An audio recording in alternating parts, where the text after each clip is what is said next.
Parang 20. Hindi. Nung una ka na po kasi dati. Lagi mo kalong, tapos dito yung weight niya. Tapos hanggang sa parang tapos napansin ko, yung palikit pa nakita niyo po. Parang nakapansin mo nga ba? Hindi ka Tapos na ang alam. sakit. Kailan siya nagsimula? Simula nung, parang 15 years na higit na. Baby pa talaga. Tapos lagi ko na siya dinidikit-dikit din. Tapos nababawas. 15 years? O, ito ba tinitis-tis mo, ginaganon-ganon mo para sakaling marilib? Oo, minsan. Pero never kang nagpa-check up, ano ba yan? Ano yung Hindi na, hindi nagpahilot? Hindi na. Nagpahilot ka? Sa hilot, parang narirelieve lang ako. Tapos bumabalik Oo, lang. kasi ang nangyayari, parang na-insomnia na ako. Kasi pag sumasakit dito, Ang insomnia, para sa inyong pong kalaman, ang insomnia, hindi po siya masakit. Ang ibig sabihin ng insomnia, hindi kayo makatulog. hindi parang dito, pag sumasakit siya. Pag sobrang sakit na talaga, parang hindi ko alam kung stress na ba ako, pagod na pagod. Basta pag sumakit na siya, doon parang Nagraradiate na pa ganyan. Okay. hanggang po dito, hindi ako makahinga. Pag hindi na po ako makahinga, nahirapan ako matulog. Okay, sige. Dito po. Tama yan. Baka kinonek din ni madam yung hindi siya makatulog. Oo, Yun yun. may tigil ako. Dahil sa kirot. Okay.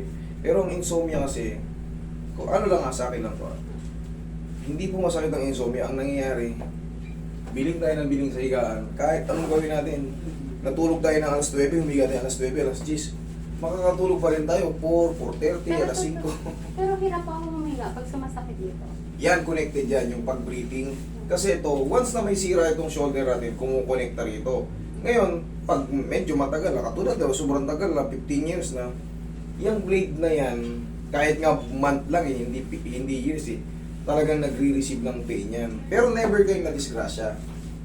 Wala kayong mga hulog sa mga, kunyari, nakatungtong kayo sa bangko o nagdulas. May ganun naman po. Saan po? Pero nauna po to talaga sumakit. Mas nauna pa. Okay. Yung, ano, Alam nyo, hindi, tinatanong ko lang yan, ma'am, kasi para ma-trace natin kung anong talagang pinagmumulan, para kung may mga fracture kayo before, tapos nag-trigger lang ulit, para mas safe kasi kayo once na sa bawat tanungan natin, nasasagot nyo. Question and answer natin yun kasi hindi to ordinary yung haplos-haplos. May didiinan ako dyan mamaya. Baka sakaling may mga fracture kayo before na nag-retrigger kasi naumpog kayo or nadulas kayo, napatihaya kayo, tumama. Pero kung wala naman ganun, mas maganda kasi makakarati ko kayo ng dire-diretso, walang pek to spek, walang awat. Kumbaga, wala yung sinasabi kong dadayain ko lang. Dire-diretso lang. Okay, relax lang. Huwag mo nalabanan na. Huwag mo nalabanan. Huwag mo nalabanan. One more. One more. Thank you.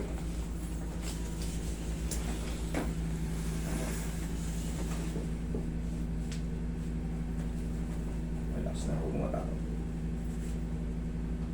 Okay, thank you. Sige, higa ka matagilid. Sige, bayo mo na yung magandang shoes. Yan, hanggang tagilid.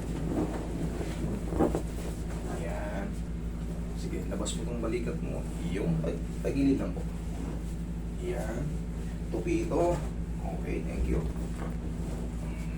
Okay. Hawak mo dyan sa kamay mo. Okay, relax na.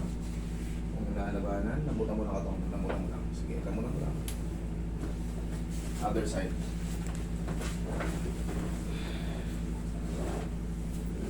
Pusok ka dito konti.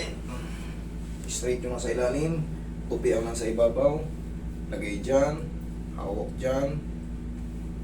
Pantay ang leeg. Okay, relax lang. Laglag mo lang katawan mo. Huwag mo labanan. Sige, yan. Laglag mo lang. Iyon, okay. Dapat. Lagay mo na yung kamay mo dyan sa gilid. Sige.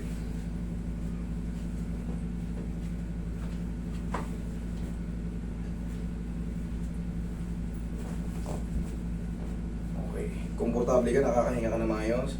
O, huwag mong lalabanan ha. Lambutan mo lang. Yan. Parang nakadapa ka lang ng normal. Huwag mong titigasan yung mga muscle mo. Okay, relax lang.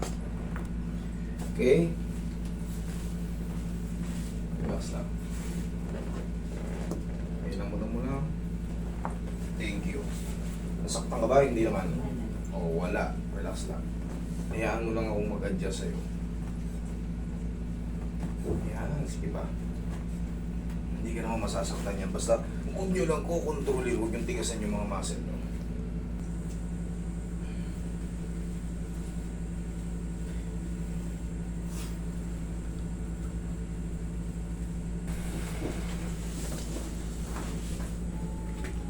Sige, lagay sa dyan. Taas na butong ba lang? Yan, lagay sa dyan yung kamay.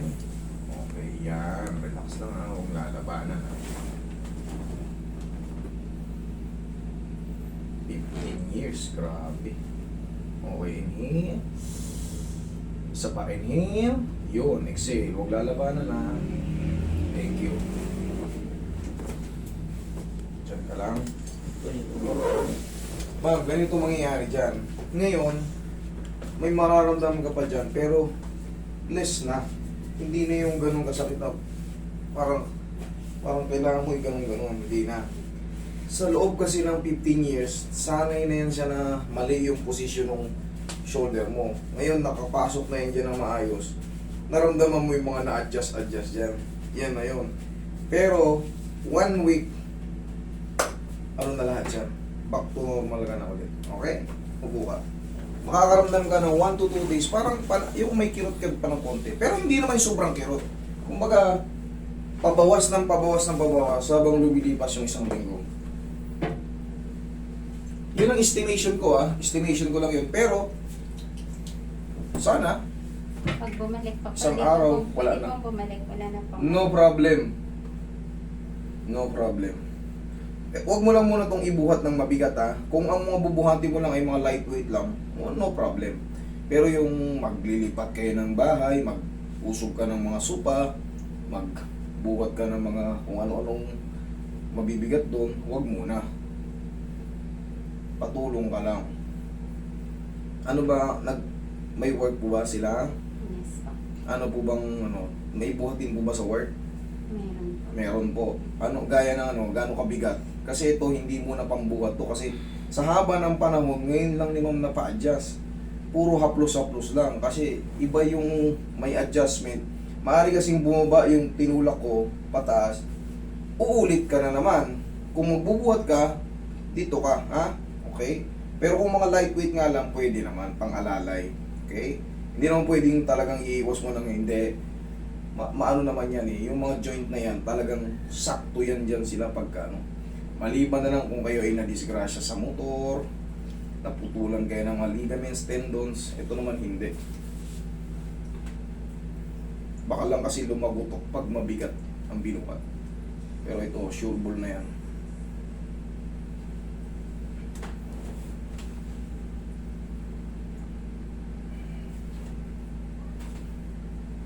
Last.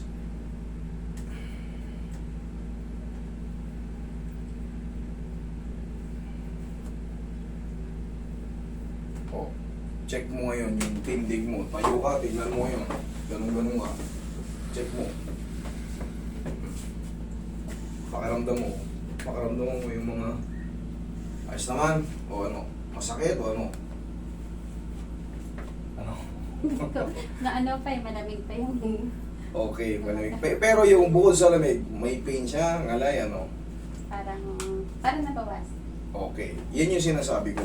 Kasi sa loob ng 15 years, ngayon pa lang nabago yung posisyon niya. Kaya nga nasabi ko, waiting ka pa ng mga at least 1 week para mag-establish yung posisyon na yan. Okay? Salamat. Thank you so much po. Okay.